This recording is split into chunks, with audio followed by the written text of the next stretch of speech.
Então, primeiramente, agradecer o Renato, né, pela presença nesse bunker histórico aqui, o bunker tricolor com o homem gol, né, o mestre Renato, o maior ídolo da história do clube e de todos os clubes brasileiros. Eu acho que é o cara mais vencedor como jogador, treinador.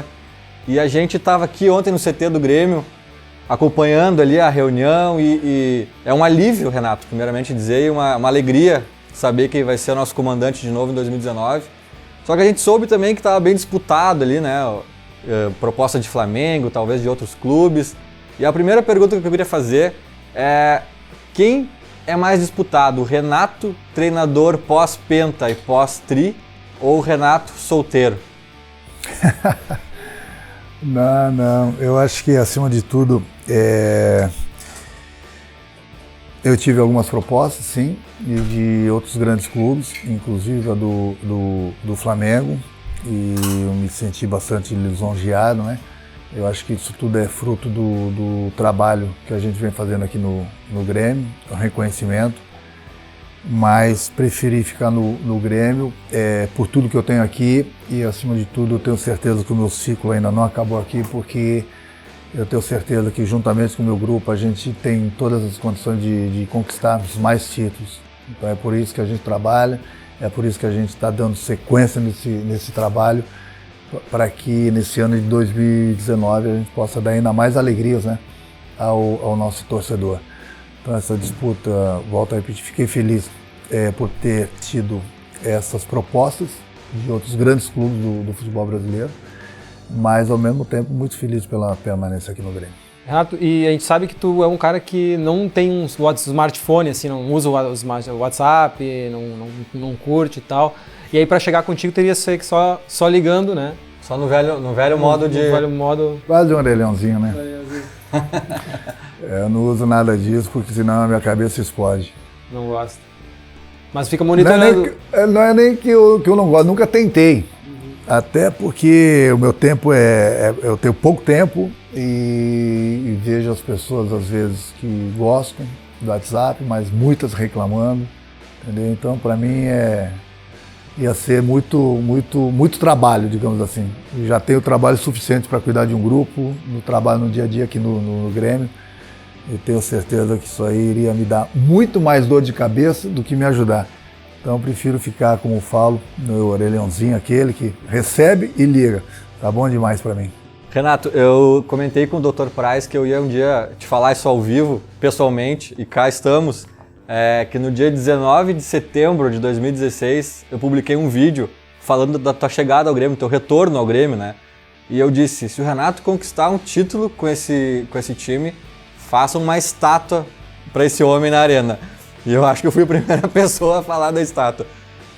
Mas daí eu pergunto, a gente estava acompanhando tua coletiva há pouco, né, que tu disse que mudou muito do Renato lá, treinador de 2010 e de outros tempos. A gente sabe, né, dessa mudança, tu disse que levou mais a sério, mas a minha pergunta é mais recente. Tem alguma diferença desse Renato do dia 19 de setembro de 2016 para o Renato de 2019, que já conquistou tudo isso que conquistou agora com o Grêmio, com o clube que, né, revelou pro futebol e tudo mais? Antes de mais nada, mandar um grande abraço ao Dr. Praz, foi fundamental na nossa conquista da Copa do Brasil. Em 2016, eu já havia trabalhado com ele, ainda na época eu era jogador, então é uma pessoa que eu considero bastante. Eu acho que o Renato ficou mais experiente. Eu acho que com o passar do tempo a gente vai aprendendo, a gente vai contando até 10, a gente vai procurando, acima de tudo, cometer menos erros possíveis, entendeu? E a minha vontade de ganhar sempre continua mesmo, desde a época que eu era jogador. Então a experiência ela te ajuda bastante, sem dúvida alguma. Então talvez tenha sido essa a diferença, que é uma coisa normal na vida das pessoas. Com o passar do tempo, você vai ficando mais experiente, você vai contando até 10, você vai tendo menos erros, e isso é fundamental na minha posição, porque eu sou uma pessoa que todos os dias eu tenho que tomar várias decisões, e eu tenho que errar o menos possível. Então, sem dúvida alguma, a experiência me ensina muita coisa. É lógico que todo dia a gente aprende alguma coisa, eu aprendo, entendeu? Mesmo com jogadores mais jovens, a gente sempre aprende alguma coisa todos os dias. E eu vou levando a vida nesse sentido aí. mas sem dúvida alguma a experiência tem me ajudado bastante. E vai continuar me ajudando, sem dúvida alguma. E essa experiência já que tu teve agora, principalmente agora esses 2 anos que a gente teve essa história de vamos poupar, jogar, priorizar a Libertadores, priorizar a Copa do Brasil.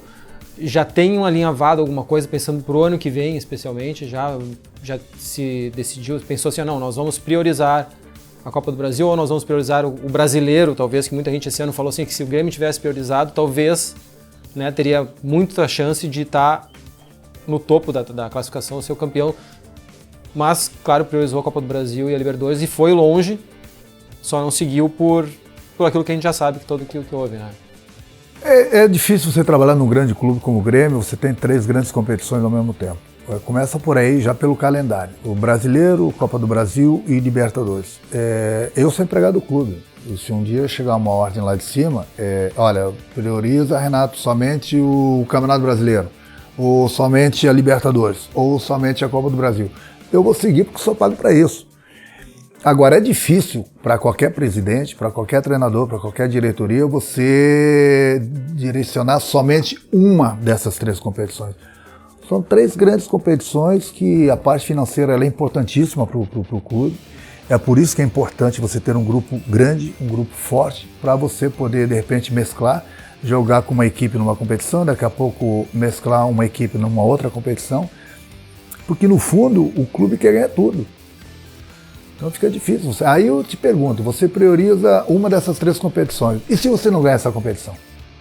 Aí você desperdiçou as outras 2. Você deixou de ganhar quanto nessas outras 2? Entendeu? Então a gente sempre vai no bom senso. A gente vai disputando as 3 competições, entendeu? E vai procurando sempre o mais adiante possível até conquistar um título de uma das 3, como aconteceu nos anos anteriores. Esse ano, por exemplo, o Grêmio só não chegou de novo na final da Libertadores, todo mundo sabe por quê, por causa do VAR. Ele fez um gol com a mão. Só viu a mão de um lado, né? Pois é, mas senão o Grêmio poderia ter todas as condições. Priorizamos somente a Libertadores? Não. E quase que chegamos. Não chegamos exatamente por um problema extracampo, entendeu? Então fica difícil, você só vai nessa competição. E exatamente, agora voltando ao problema extracampo, qual foi a tua maior frustração nesse período até agora do Grêmio? A gente estava discutindo, achando que poderia ser essa eliminação que foi por uma coisa externa que não dependeu de ti nesse período do Grêmio. Mas alguma coisa que não deu certo, que talvez te frustrou aqui no Grêmio, que não dependesse? Não, só foi o lance da Libertadores. O único?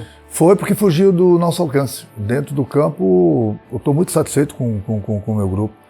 E é aquilo que eu falei, nós estávamos nas 3 competições, tínhamos saído da Copa do Brasil, estávamos bem, tanto é que estamos bem no Campeonato Brasileiro. O Campeonato Brasileiro é uma competição muito difícil, somente um ganha. E o Palmeiras, pelo grupo que ele teve, entendeu? Pela gordura que ele acumulou, entendeu? Ele merecidamente foi o campeão brasileiro.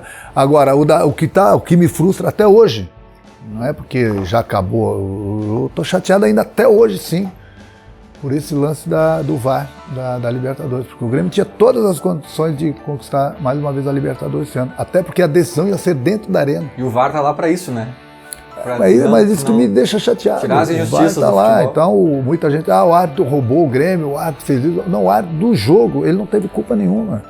Ele tem o VAR exatamente por isso, porque é um lance muito difícil de você ver o braço do jogador. Mas o VAR, sim, o VAR tinha que ver, tinha que comunicar o árbitro. Então, eu tô chateado até hoje, mas eu vou fazer o quê? E se a gente estava acompanhando lá que agora a final vai ser no Bernabéu, é uma coisa totalmente absurda, né? Pois é. E se por algum caso o Boca bater o pé, não vai jogar e me resolvem agora, supostamente a Conmebol decide, vamos ter que mandar o campeão anterior pro Mundial. Vou ter que voltar das privilégio férias. Pro Grêmio, não, aí não. Aí não. Aí o Grêmio tem que mandar... Não, ontem... Não, aí essa decisão da Conmebol, ela tem que ser decidida até o final de semana, né? Porque depois os jogadores entram de férias. Não tem aí já era. Mas, não sei, marcaram, não sei se o Boca vai jogar, parece que vai. Mas se não fosse jogar, não sei qual seria a decisão da Conmebol. Podia dar o título pro River, ou poderia convidar o Grêmio, não sei. Mais fácil mas essa é uma River, decisão né? da Conmebol. Marcar o jogo. Mas a decisão depende de convidar um outro time, que eu acho muito difícil. É difícil. Tem que ser até domingo. Renato, tu acha que o Brasileirão e a Copa do Brasil estendidos, como agora, até acho que tu foi um dos pioneiros, né, a mesclar o time, a ver que o pessoal não aguenta 100% com esse... Porque o Grêmio estava no auge quando o calendário mudou. Tu acha que essa Libertadores até o final do ano, Copa do Brasil indo longe também, não estão esvaziando o Brasileirão, deixando sempre os times mais competitivos, revezando, colocando reserva, e de repente vai o Corinthians lá que não tinha nada e ganhou. Agora o Palmeiras até conseguiu ter 2 times, né, que é uma exceção, mas geralmente vai estar um São Paulo, um Inter, que não tem nada para fazer mais da vida e conseguem se dar bem. Mas o problema é que no Campeonato Brasileiro, quando você perde 1, 2, 3 jogos, enfim, você tem condições de se recuperar, porque são 38 rodadas, entendeu?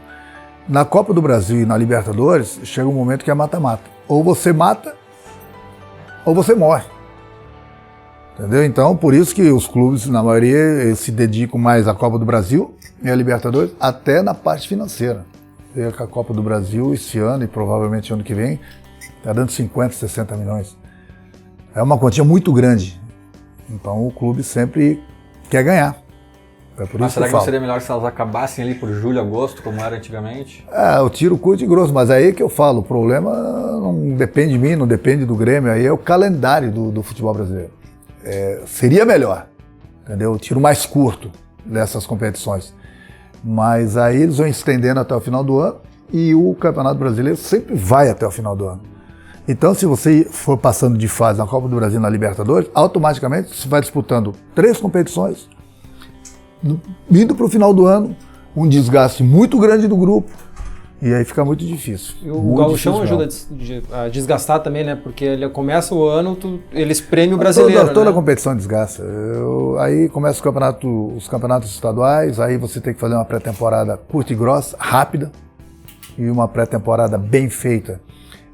Ela é essencial para o grupo, para o ano todo. E aí, muitas vezes, tem a pré-Libertadores, as equipes que vão disputar a pré-Libertadores. São 2 matam. E aí tem que atropelar ainda mais a pré-temporada. É muito difícil para um grande clube que disputa várias competições, é muito difícil. Não é só para o Grêmio, não, para os outros grandes clubes também. E falando em dificuldade, Renato, agora concluir mais pro lado pessoal, assim, tu tem uma dificuldade de circular em Porto Alegre, né? Porque tem muito assediado e tu sai do CT pro hotel, do hotel pro CT. Não pensou em pegar uma casa aqui, tentar... Não achou um lugar legal? Não, mas a diferença é, para eu poder ir para uma casa, a casa ela tem que me dar alguma coisa, algum lazer. Por exemplo, uma quadra de futebol que eu gosto de jogar, para passar o tempo. Se eu sair do hotel, meu Alcatraz lá, e ir para uma casa, eu vou continuar no Alcatraz se eu não tiver o que fazer na casa. Então eu prefiro ficar no hotel, porque eu moro sozinho aqui em Porto Alegre. Aí eu preciso sempre dar roupa, comida, tudo que eu preciso na hora. E o hotel me fornece isso. Se eu for para uma casa e não tiver um lazer na casa...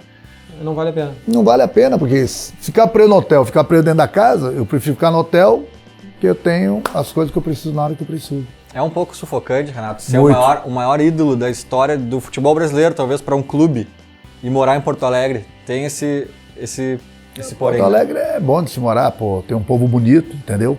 Mas é maneiro para quem pode sair. Não é que eu não possa sair, mas eu vou num lugar, aí eu não consigo tomar meu chopp, não consigo conversar, sempre tem um autógrafo, uma foto, entendeu?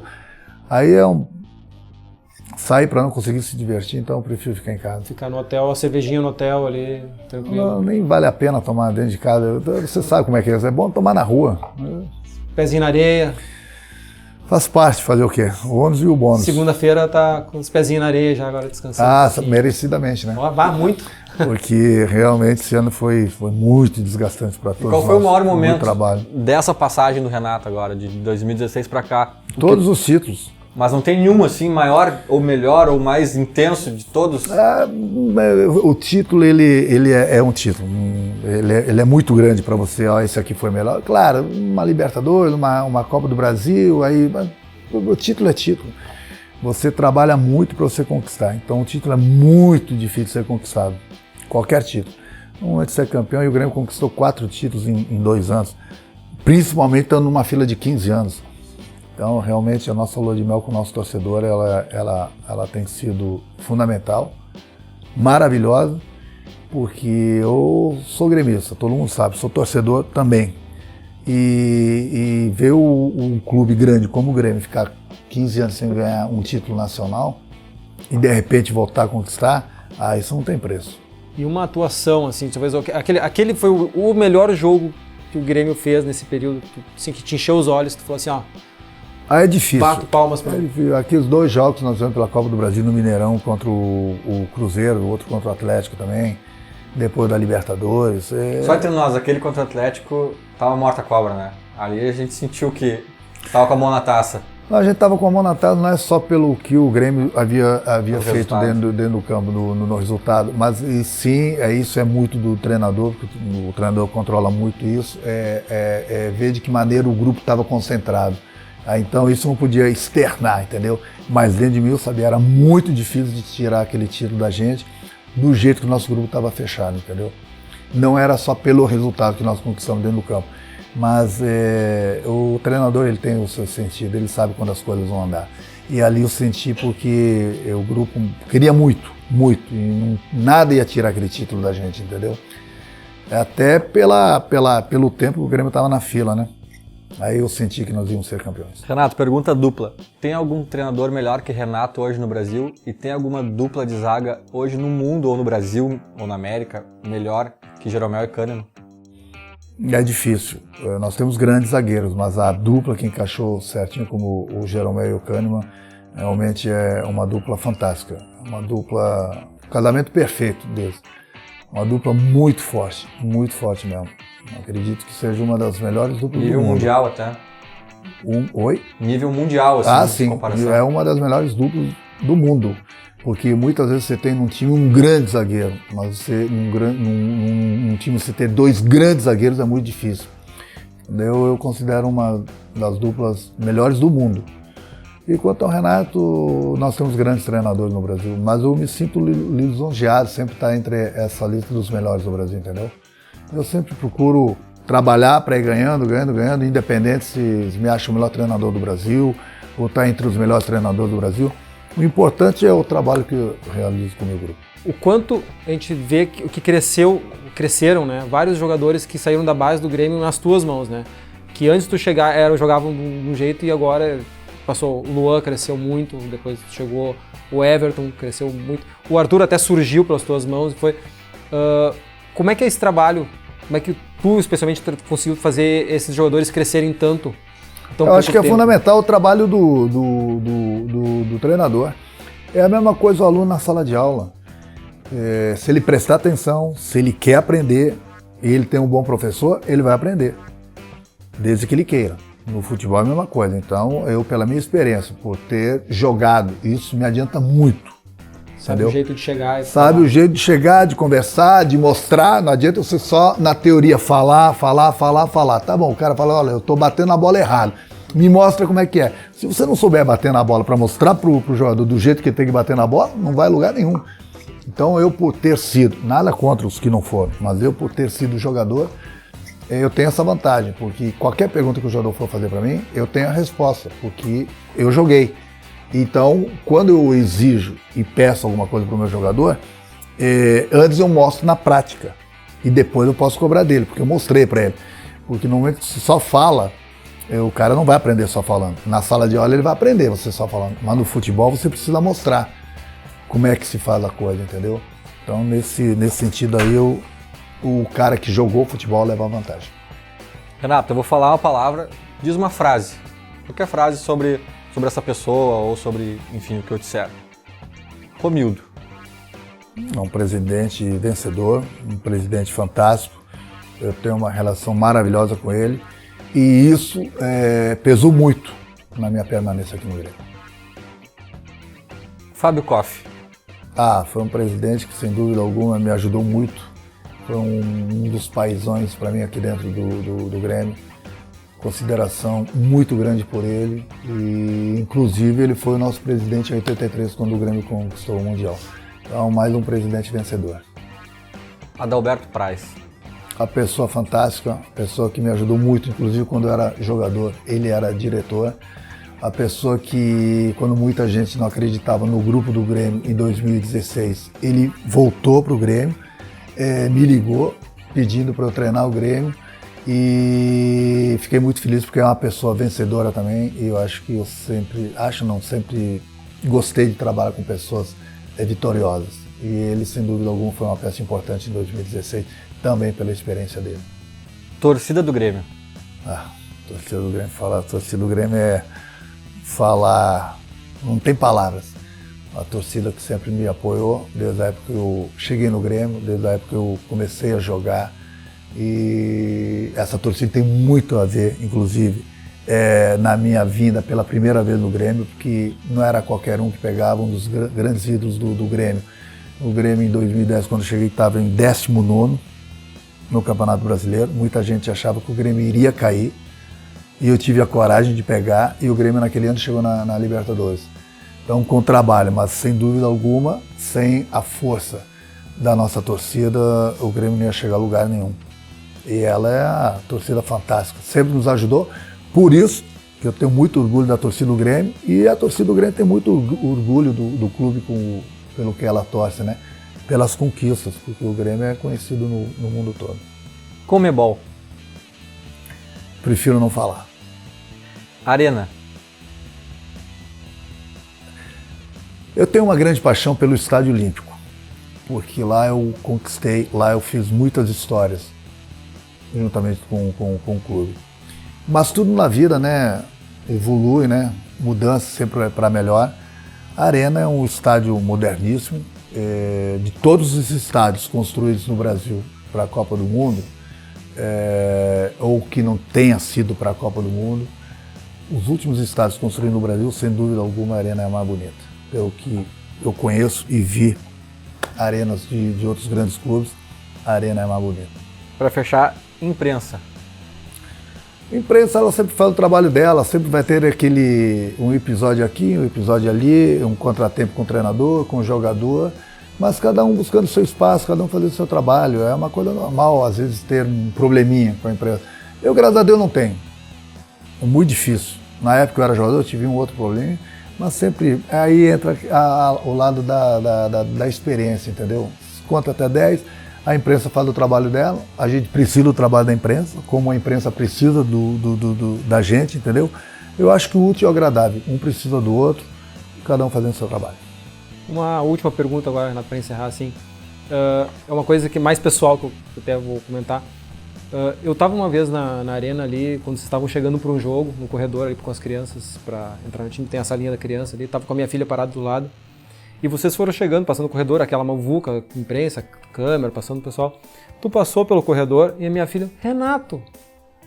E me chamou a atenção porque tu passou e voltou, porque ouviu a voz de uma criança, veio ali, cumprimentou, brincou com ela, deu um abraço, tudo, e eu sei que tu tem um carinho especial com crianças, tu tem uma relação, tu gosta muito de tratar bem crianças, é um lado paternal, assim, tu sente saudade de ter uma criança, um filho, ou uma coisa minha, eu trato todo mundo igual, mas é óbvio que às vezes tem na muvuca, fica difícil separar para dar atenção para todo mundo, mas mesmo na muvuca, uma criança é uma criança, entendeu?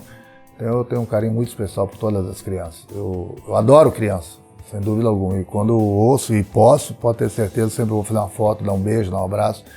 Porque uma coisa é você, de repente, estar numa muvuca com vários adultos. Fica difícil de parar, porque adulto... Agora, quando tem uma criança, acima de tudo, sem dúvida alguma, sempre parei e sempre vou parar. Legal. Acho que, então, para encerrar, Renato, agradecer, né, por tudo, por 83, por... 2016. Não fica citando, senão não fica aqui vamos só agradecer até meia-noite, uma hora, entendeu? Vai faltar dedo. Agradecer de forma geral, inclusive pela tua presença aqui hoje, e desejar toda a sorte do mundo pro nosso 2019, que eu tenho certeza que tem caneco de novo aí saindo do forno. Sem dúvida alguma, pode ter certeza que a gente vai trabalhar para isso. E vocês não precisam me agradecer por tudo que eu já fiz por esse clube, não. Eu é que agradeço pelo clube sempre ter me dado a oportunidade de ter jogado com essa camisa e ter trabalhado agora como treinador. Valeu? Obrigado.